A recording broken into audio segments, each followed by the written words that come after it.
So, right. you With get that out. with that helpful little note at the end that says this won't be a deciding factor, which is a bold-faced lie.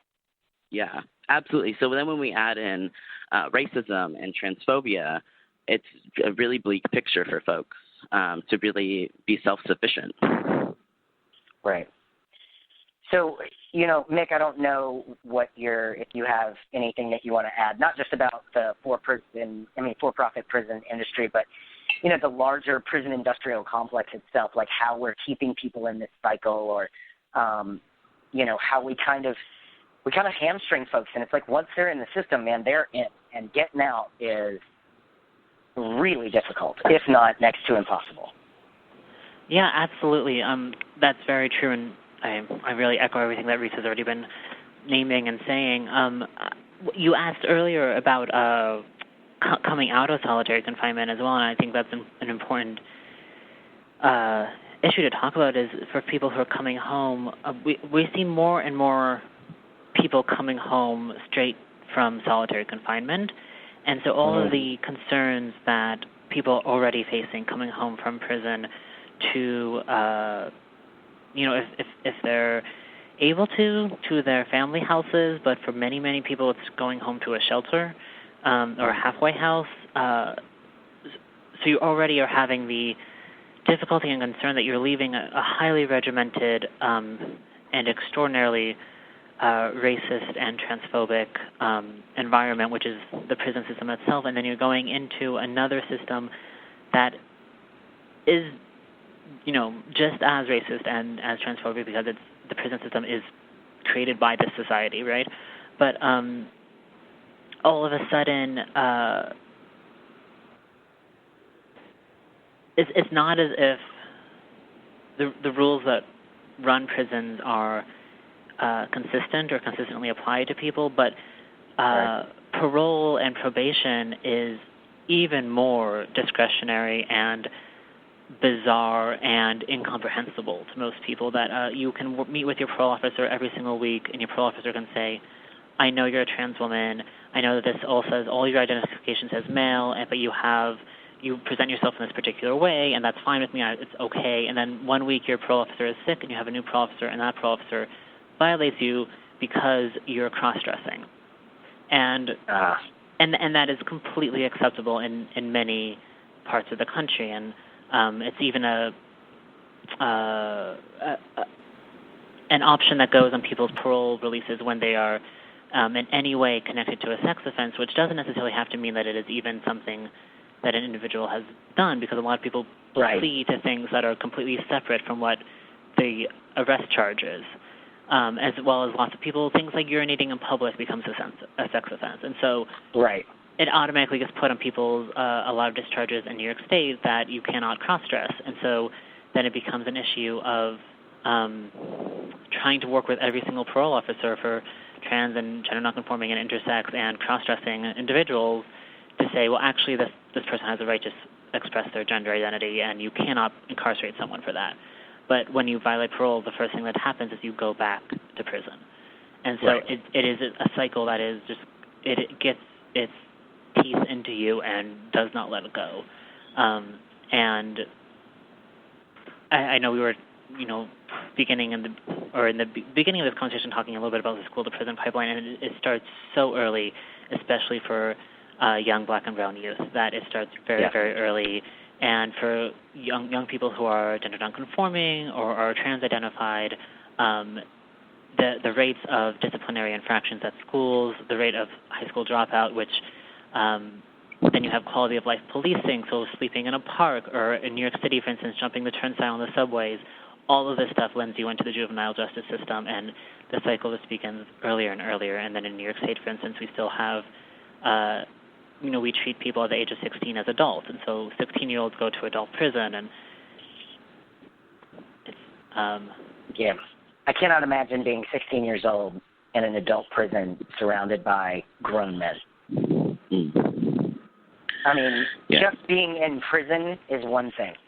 Being in prison when you are not either mentally, physically, any kind of developmental stage, are you finished, growing and you're not done baking yet. You're still part dough, and being thrown into a prison system where you are surrounded with people who maybe they've been in there for decades, maybe they're old enough to be your parents, your grandparents. That is one of, to me, the most scary things to even contemplate, is being a child in an adult prison. Well, and I think more so than even the other individuals who you're incarcerated with is that you're being supervised by staff that do not know how to work with young people. And so the normal activities of youth, such as rebelling, which is a part of growing up, you have to push against authority in order to find who you are as an individual. And so, it is part of growing up. And so when a 16-year-old says, no, I don't want to eat that, in most circumstances, people, the person who's loving and caring for them would be like, all right, well, then don't eat it, but then you'll be hungry, but I hope you understand that this is the result of your decision. But in a prison, it becomes, that's a ticket against you. You're going to solitary for 2 days. And that response is completely inappropriate. It's completely inappropriate for anyone, but for the staff to not know how to work with young people becomes a very awful thing. Because I actually worked for a while with some young people in Michigan, where people can go to adult prisons as young as 14 years old. And generally speaking, actually, what a lot of the young people said was that actually having older, other prisoners who are older was actually very helpful, that they acted as sort of uncle figures or other kinds of caretaking figures, and that they helped them figure out how to navigate this ridiculous and awful system. But it was mostly the COs that caused a huge issue for them, because it was the COs who wouldn't let them run about as much as young people need to run about, and they wouldn't let them eat the extra nutrients that they need because they're growing still and stuff like that. Yeah. Well, we've talked about, obviously, that this is a system that is working for the people that it's meant to work for, that we can't really look at justice within a prison system, that doesn't really kind of exist. So let's talk about the prison abolition movement as well as prison reform. So let me first say, before we even kind of jump into this, that the entire idea of the prison abolition movement was brand new to me as of probably a few months ago. I was not even aware this was a conversation that was happening, right? And, prison reform is always something that, I've kind of, had an ear to, but not been totally in it because I don't work in that area. I am in the trans community. I'm an activist in the trans community. My day job has zero to do with the trans community. So there are things that I often, and, I'm definitely not working in prison justice. And so there are things that I definitely miss out on. And this one was something that, doing more reading, I was just like, this to me is fascinating, and I can see how this could work. And I still have a lot of questions, but I can get behind something like this. So because I am brand new to this, I'm sure that there are several of our listeners that may have never even heard of this. So Reese, let me ask you, can you, in your words, what is the prison abolition movement? What is prison abolition? And how does that differ from some of the conversations that are going on around prison reform? I mean, obviously there's vocabulary things that should make that obvious, but I'd like to hear from you, what does that mean for you? Sure. So first, I just want to respond a little bit to, your shock at not hearing about this, and say, that's not by mistake either. And as recently as the 70s, most criminologists were predicting that the prison system would fade, that it was becoming irrelevant, that it didn't work, so we wouldn't keep it going in the United States. And today even, there's lower crime rates in the United States than the international norm, and we still have these disproportionately high rates of criminalization. So to me, that means, the system that was already identified as not working has been hijacked and is being used for something incredibly oppressive and to gain profits, just like I said before. It's a system that's been created around, it's very racist. Like I said, incarcerate disproportionately Black folks in our country and brown folks. Right. And those are the folks that the system and the state have decided we're okay to incarcerate and treat in inhumane ways. So to me, if it's not working, it's so inhumane. It's expensive. Why do we do it? So, and I think about what responses of basic compassion would look like for many of the situations that land folks in prison. Much of it is just due to like heavy policing, and racism, racial profiling, not having what you need because of economic injustice. Just a couple of days ago, I was in a Duane Reade in New York, and I saw a man who was stealing deodorant being stopped by police.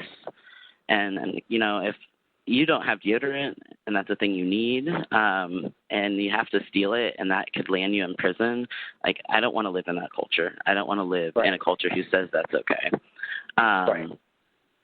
So to me, I think we have to reassess what is named as a crime, what is criminal, is a good place to start, like what lands people in prisons, and then start looking at ways to hold people accountable for, I think many people, when you start talking about abolition, they go directly to violent crime, and they say, so what do we do with these violent people? And, part of it is, we wouldn't be living in this type of violence if there wasn't such deep scarcity created both by this system and by capitalism. If folks had the basic things they needed, we'd be seeing less competition, less violence.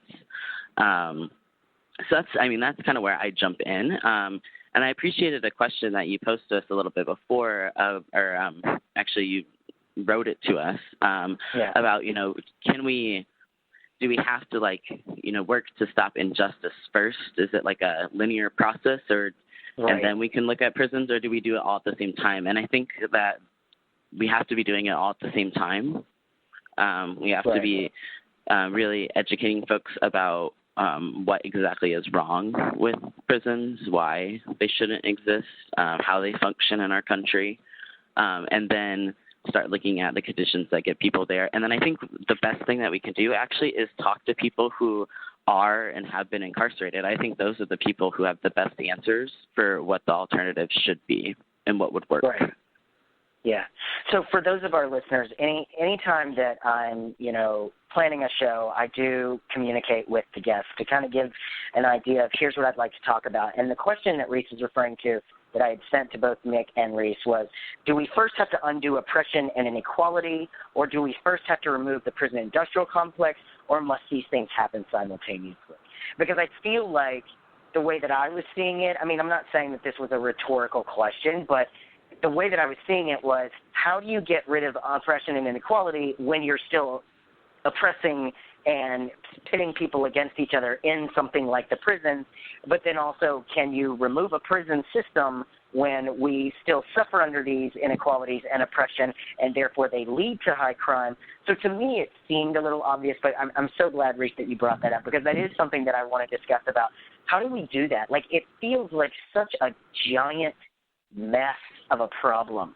Like, just white supremacy, oppression, inequality itself just feels so massive that the average activist often goes, yeah, we need to change that, but could not even begin to tell you, where do we start? Mm-hmm. Well, I think the answer to that's so simple. It's with ourselves. So like, as a white masculine person in the world, my interaction with police looks vastly different than trans people of color in our community, than Black men in my neighborhood. So being aware of that, and then, really checking in with my instincts. So I was raised in a pretty white community in like rural Illinois, and so my whole upbringing, police were friendly, they were good, they were helpful, and I sometimes catch myself when I'm thinking about something or I witness something in my neighborhood. I have this instinct that says call the police, and I have to really check it and say no, like that's not going to help this situation. That's not going to help here. So in really, examining those moments, like where does that instinct come from? How does it play out? in my life every day, and what do I have control over to change? I think that's the thing that we can all do every minute of every single day. Right. And then I think also